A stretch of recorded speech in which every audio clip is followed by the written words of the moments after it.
गर्मियों के मौसम में एक गांव में सभी गांव वाले अपनी अपनी छतों पर लेटे हुए थे।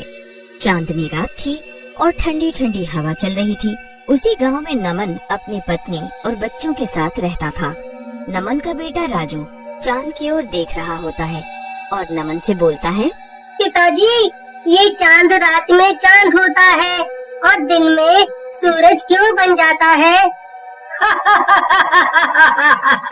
बेटा, चांद और सूरज दो अलग अलग चीजें हैं।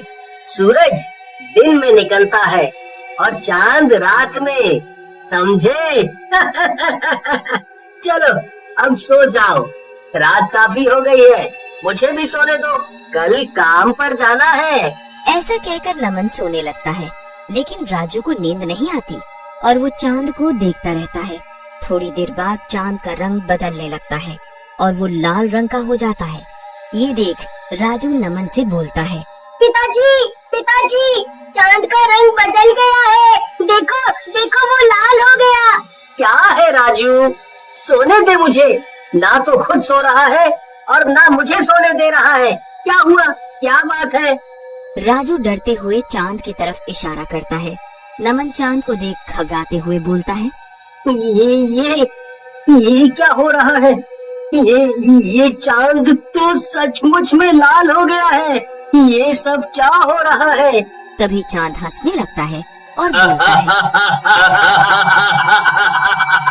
गाँव वालों, तुम सबकी मौत आ रही है। कुछ दिनों में मरोगे। सबके सब यहाँ से भाग जाओ। उसके बाद चांद का रंग फिर से पहले जैसा सफेद हो जाता है। लेकिन गांव वाले काफी घबरा जाते हैं और अगले दिन सुबह गांव की चौपाल में मिलते हैं।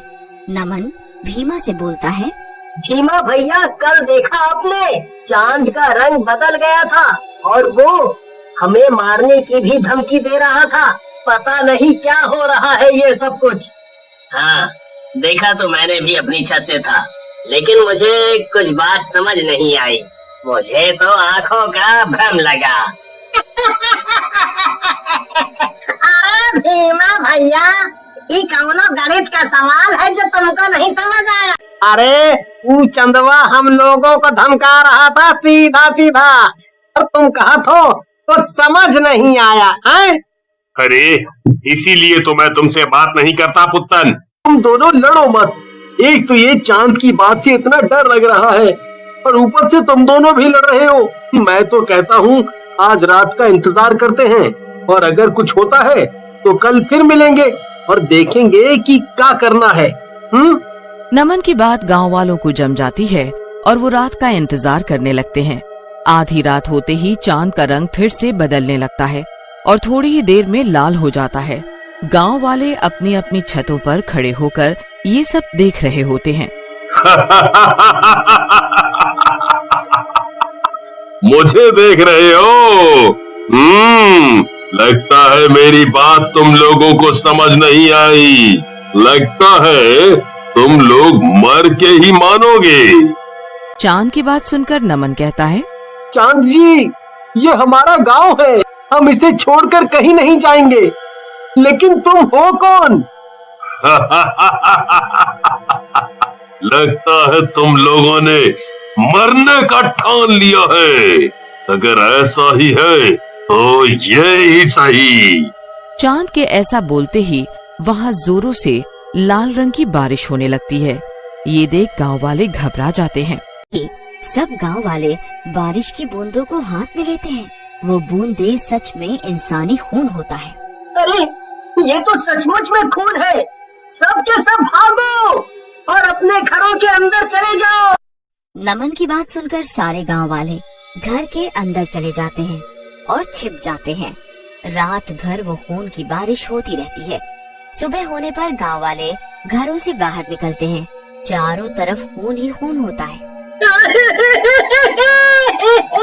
अरे ये सब क्या हो गया? हमारी तो गेहूं की पूरी फसल ही बर्बाद हो गई। अरे पुत्तन भैया, आप रोइए मत, हमारे यहाँ तो चांद और सूरज की पूजा करते हैं, लेकिन ये सब क्या हो रहा है कुछ समझ नहीं आ रहा। हम सब गांव वाले आपके साथ हैं। हमारी भी फसलें खराब हो गई हैं। हमें मिलकर इस समस्या का समाधान निकालना होगा। क्या समाधान निकालोगे नमन तुम? देखा नहीं उस चांद ने हमें क्या कहा है? इस गांव को छोड़कर चले जाओ। भीमा भैया, आपको जाना है तो जाओ, मैं ये गांव छोड़कर कहीं नहीं जाऊंगा। ये मेरा गांव है, मैं एक शैतान से डरकर गांव नहीं छोड़ सकता। ऐसा कहकर नमन वहाँ से चला जाता है। रात होते ही और परेशान हो जाते हैं। नमन भैया, लगता है अपना इस गांव में इतना ही दाना पानी था। अब हमें ये गांव खाली कर देना चाहिए, नहीं तो अपने पालतू जानवरों के बाद अपना भी नंबर आ जाएगा। हाँ। ऐसा कहकर भीमा और उसके पीछे सभी गांव वाले वहाँ से चले जाते हैं। तभी नमन का बेटा राजू वहाँ आता है और नमन से कहता है, पिताजी, मुझे आप पर गर्व है। आप सचमुच में बहादुर हैं। मैं आपके साथ ही रहूंगा। राजू की बात सुनकर नमन को हिम्मत आ जाती है और वो गांव से दूर एक जंगल में एक साधु बाबा के पास जाता है। साधु बाबा नमन को देखकर मुस्कुराने लगते हैं और बोलते हैं, आओ नमन बेटा, आओ। इस दिन का तो मैं कई वर्षों से इंतजार कर रहा था। बाबा, आप मुझे कैसे जानते हैं? आप और मैं तो पहले कभी नहीं मिले।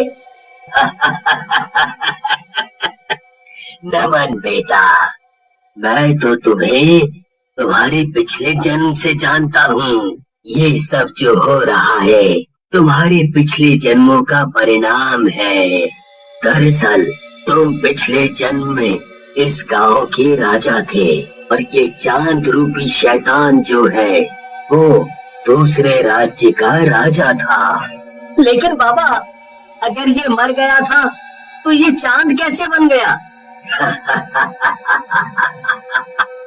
लगता है नमन बेटा तुमने मेरी पूरी बात नहीं सुनी। अरे ये तांत्रिक शक्तियों में निपुण था और इसने अपनी तंत्र विद्या से चांद को बंदी बना रखा है। लेकिन बाबा, अब हम इससे कैसे निपटेंगे? अगर ऐसे ही रहा तो ये सबको मार डालेगा। बेटा, उपाय तो है लेकिन बहुत कठिन है। बाबा, कुछ भी हो, मैं लोगों की जान बचाने के लिए कुछ भी करूंगा। बेटा, तुम्हें अपने बेटे राजू के अंदर मेरी आत्मा को जाने देना होगा, क्योंकि चांद के पास जाकर ही उस शैतान को मारा जा सकता है। नमन के हाँ करते ही साधु बाबा अपने प्राण त्याग देते हैं और उनकी आत्मा नमन के साथ जाती है। रात में चांद गांव में फिर निकलता है। नमन छत पर राजू के साथ खड़ा होता है, लेकिन तभी साधु बाबा की आत्मा राजू के अंदर प्रवेश कर जाती है और नमन को दूर धक्का दे देती है। दुष्ट शैतान, नमन को तू छू भी नहीं सकता। आज तेरी मौत पक्की है। ऐसा कहकर राजू चांद के मुंह के अंदर घुस जाता है। चारों तरफ जोर से रोशनी होती है और बहुत जोरों से बिजली कड़कती है। जब रोशनी हटती है तो शैतान की लाश नीचे पड़ी होती है और राजू बेहोश होकर नमन की गोद में गिरता है और सब गांव वाले भी वापस अपने गांव आ जाते हैं।